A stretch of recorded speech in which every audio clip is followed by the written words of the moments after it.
Hello everyone. तो CUET M economics entrance examination के लिए काफ़ी इंपॉर्टेंट यहाँ पर एमसीक्यू हम करेंगे, जो कि ज़रूरी है आपके इस एग्ज़ाम के लिए, जो कि इंडियन इकोनॉमी वाले पार्ट से है। तो अगर आप लास्ट तक अगर देख रहे हैं इस चैनल को तो सब्सक्राइब कर लीजिएगा और इस वीडियो को लास्ट तक देख लीजिएगा। अगर आप हमारे बैचेस को ज्वाइन करना चाहते हैं तो स्टडी कैपिटल का नंबर दिया हुआ है आपके डिस्क्रिप्शन में, कॉन्टैक्ट कर लीजिएगा। इस बैच में आपको क्या मिलेगा, पार्ट ए और पार्ट बी दोनों इंक्लूडेड है। लाइव सेशन इंटरेक्टिव रहता है, जो कि आपके आपके जो है मैराथन सेशन भी दिया जाता है। ठीक है, रिकॉर्डेड लेक्चर्स भी आपको अवेलेबल रहता है। Topic wise test series, fulfil test series, ये सारी चीज़ें आपको दी जाती हैं। और लगभग हमारी जो क्लासेस होती हैं वो आपकी, अगर हम बात करें, जो है 4 से 5 घंटे रन करती है। तो अगर हम बात करें यहाँ पर क्वेश्चन नंबर 1 की, क्या है ये क्वेश्चन और इंपॉर्टेंट है, ज़रूर से इसको नोट डाउन कर लीजिएगा। Which government agency is responsible for implementation of land reform.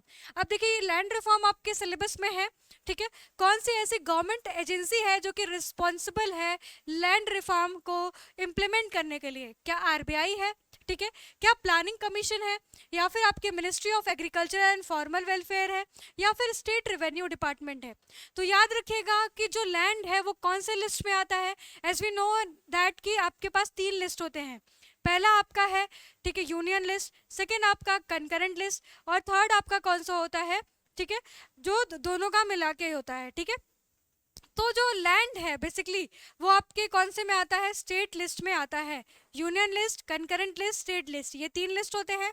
तो और लैंड किस में आता है, बेसिकली स्टेट लिस्ट में आता है। तो ऑब्वियस सी बात है कि इसका जो इम्प्लीमेंटेशन करेगा वो कौन करेगा, वो आपके स्टेट रेवेन्यू डिपार्टमेंट यहाँ पर करेगा। इसी वजह से यहाँ पर ऑप्शन कौन सा करेक्ट हो जाएगा, ऑप्शन नंबर जो है डी करेक्ट हो जाएगा।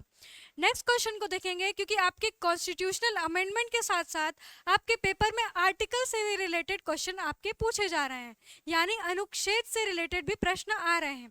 तो यहाँ पर है, विच amendment of the Indian constitution made land reform part of DPSP.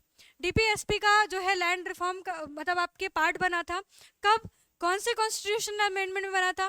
क्या आपका 42nd कॉन्स्टिट्यूशन अमेंडमेंट में बना था, या फिर आपके 73rd कॉन्स्टिट्यूशनल अमेंडमेंट में बना था, या फिर 86 बना था, या फिर 101 में? तो आपको रखना है याद 42nd कॉन्स्टिट्यूशनल अमेंडमेंट, जो कि आपके मिनी कॉन्स्टिट्यूशन भी कहा जाता है, जिसमें आपके बेसिकली प्रियम्बल को भी यहाँ पर मॉडिफाई किया गया था, उसमें भी आपके कुछ वर्ड ऐड किए गए थे। उसी टाइम पे आपके जो है कॉन्स्टिट्यूशन, इंडियन कॉन्स्टिट्यूशन में लैंड रिफॉर्म को बेसिकली ऐड किया गया था डीपीएसपी में बाई 42nd कॉन्स्टिट्यूशनल अमेंडमेंट।